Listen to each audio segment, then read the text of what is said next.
War and conflict are topics that the gaming industry and the gaming community don't avoid. Axis and Allies, Risk, Cry Havoc, Battletech, Warhammer 40,000, I could go on and on and on. It is a topic that permeates the gaming industry. There's been one game that has come out in the past couple years which I think completely turns that on its head.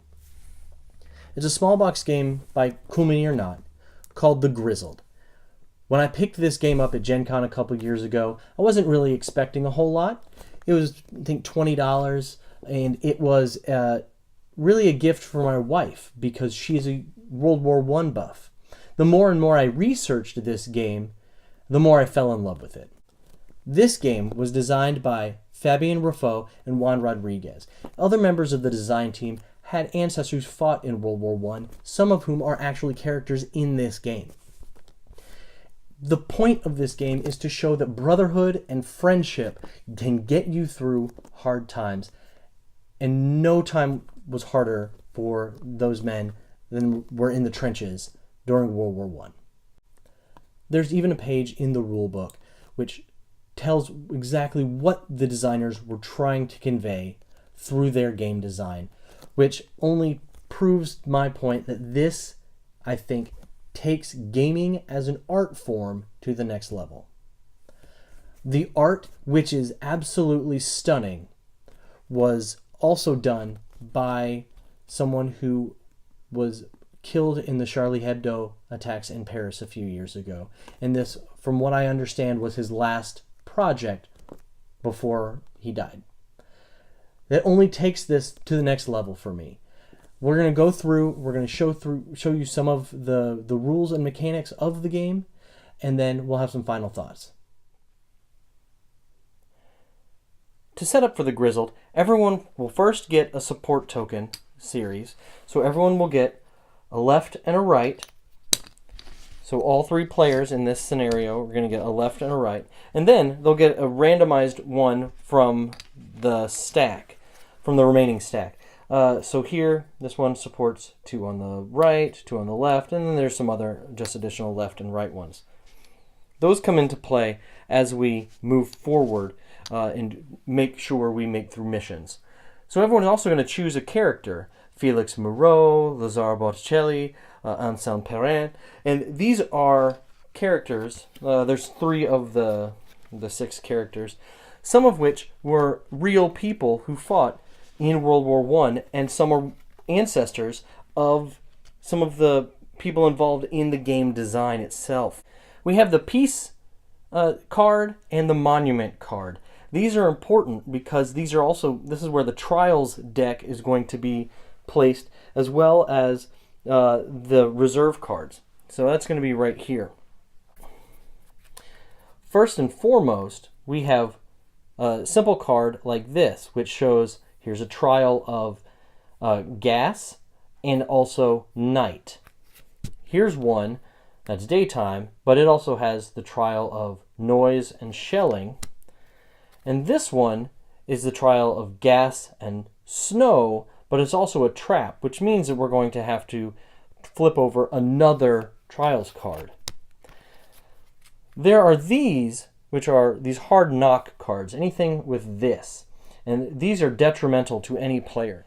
So these hard knock cards, and there's a number of them, and they all do something different. If any player at the end of a resolution phase has 4 of these or more, then they cause the group to immediately lose the game. There are cards in here that have all kinds of bad stuff. And when looking at the entire deck, there's really only one good card in the entire game. And it's identified with this green star. And this allows the ability to discard a hard knock card from yourself or another player. And really, that's it. The only other ways to discard hard knock cards is through successful missions. So, we'll set that up. And then, whoever is first player gets to choose how long a mission is going to be. The minimum intensity of a mission is 1, but the very first mission of the game has to have a 3-day minimum. So we'll do 3 cards as we deal out our hands. And we'll take a look at what we have. Oh man, this is a terrible card. This one means that a player can no longer speak or communicate with other players in any way, which is rather difficult in a cooperative game.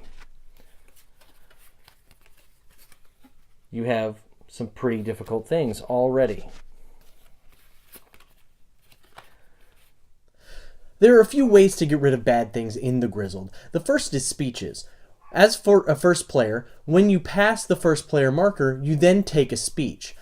Using a speech is an action, and when you do so, it allows you to remove something from your hand, one threat type, and then the other players can remove that same threat type from their hand if they have it. That includes on a single card, or if it's a multiple threat card, something like that. So if I, as first player, say, I'm going to get rid of shelling, then the other players have an opportunity to get rid of a shelling card as well, and that goes into the discard pile. The character also each has that good luck charm. If the character flips the card over and uses that good luck charm, they can remove an item of that or threat type from the no man's land area. So if they flip over snow as their good luck charm, then they can remove 1 snow from no man's land, hopefully prolonging that mission and giving a higher rank of a higher chance of success. The third is using support, and we'll show how that works as well mechanically.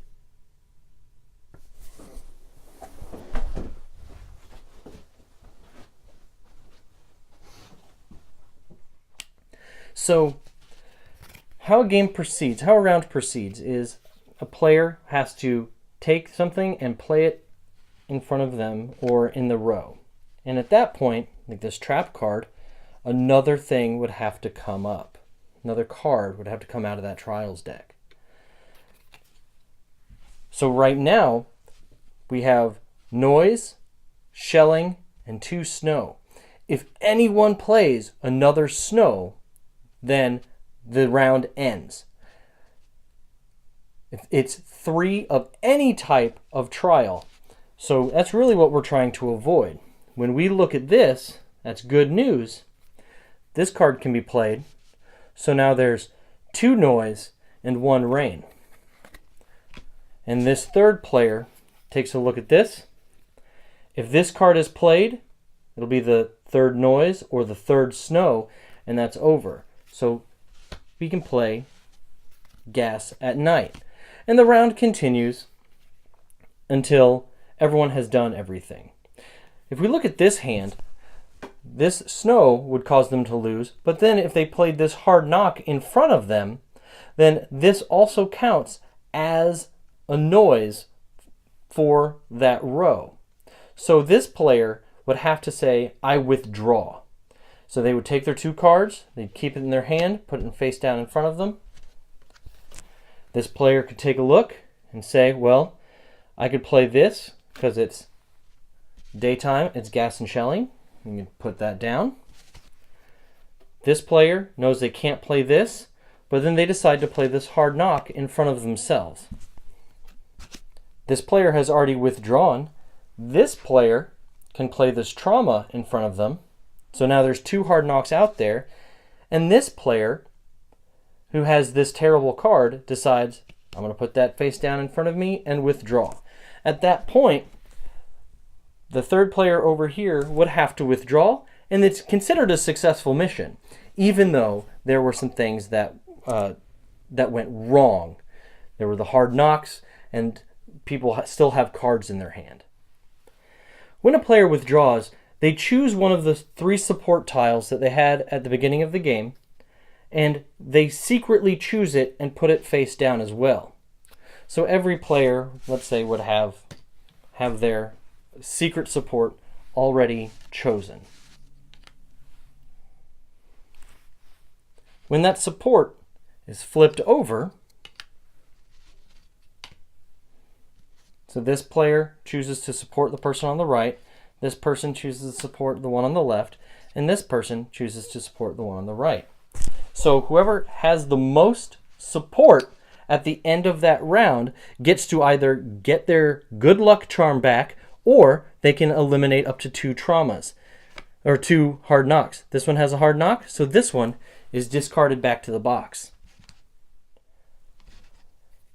These support tokens then go to that player's individual reserve of support tokens.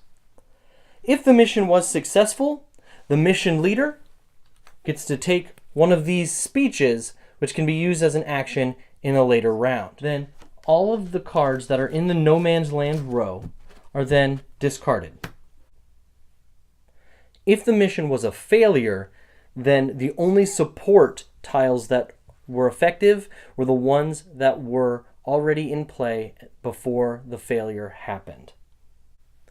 So then, in order to start the next round, the first player is going to transfer to the next player. We count up the number of cards that were still remaining in hand. So 1, 2, 3.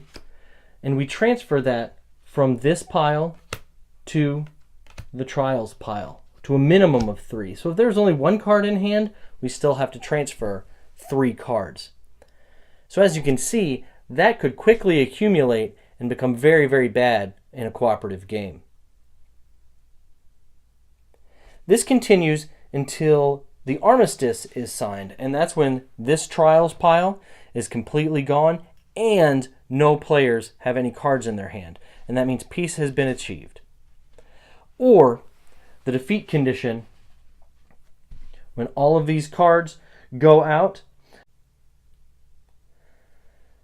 The defeat condition is also when there are 4 or more hard knocks out there and the game immediately ends, or this deck is completely empty and the monument is displayed with all of the names of the soldiers.